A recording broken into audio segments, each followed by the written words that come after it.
গণতান্ত্রিক চেতনা, একদিকে শক্তি, অন্যদিকে শক্তি, এবং আরো গণতান্ত্রিক যে চেতনায় তারা উদ্বুদ্ধ, সেটা উপেক্ষা করার জিনিস নয়।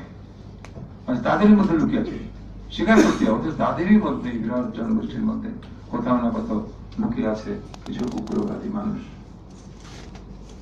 সমস্ত মানুষকে জাগিয়ে না তুললে, সমস্ত মানুষকে জাগিয়ে না তুললে, সমস্ত মানুষ অংশগ্রহণ না করতে পারলে, তাদের সহযোগিতা, সহানুভূতি এবং আনুকূল্য না পেলে তাদের খুঁজে পাওয়া দুষ্কর হবে।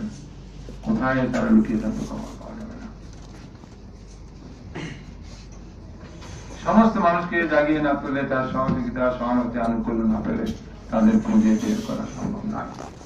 এই সুযোগ ব্যবহার করতে চাইলে ক্ষমতাসীন সরকার, বিরোধী দল, সাধারণ মানুষ, কৃষক, শ্রমিক, ছাত্র, শিক্ষক, আপনারা বিশেষ করে সাংবাদিকরা ছাপারা করে উঠে নাই, কিন্তু আমার মনোযোগিতা সবসময় আমি মনে করি সাংবাদিকরা, টেলিভিশন বিশেষ করে এবং অন্য সাংবাদিক যারা আছে তাদের সাহায্য নয়, এটা হবে না, হওয়ার কথা নয়।